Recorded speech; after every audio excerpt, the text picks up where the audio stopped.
सत्तेतून पैसा मिळवण्यासाठी स्पर्धा सुरू असल्याचा आरोप आता पालकमंत्रीपदाच्या वादावरून विजय वडेट्टीवार यांनी केलाय। सरकार चालवण्याची ही पद्धत आहे का असा सवालही काँग्रेसच्या वडेट्टीवारांनी केला। तसंच जनता सरकारला स्थगिती देईल असंही ते म्हणाले।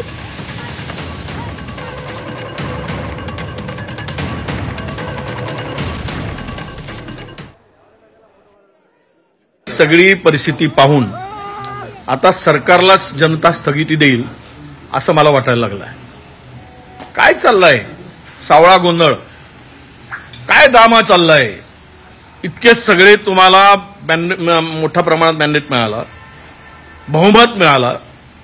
तुम्ही हे सांगत होतात की स्वातंत्र्यानंतर एवढे कधीच मिळालं नाही।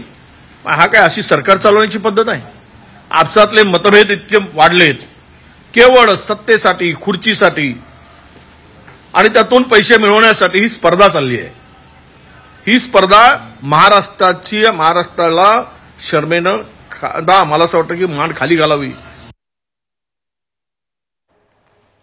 तेव्हा सत्तेसाठी महायुतीत हे सगळे मतभेद सुरू असल्याचा थेट आरोप विजय वडेट्टीवार यांनी केलेला आहे। सरकार चालवण्याची ही पद्धत कोणती असा सवाल त्यांनी उपस्थित केला। पालकमंत्रीपदाची यादी जाहीर झाल्यानंतर 24 ते 30 तासातच 2 जिल्ह्याचे पालकमंत्री आहेत, त्या पालकमंत्रीपदाला स्थगिती देण्यात आली।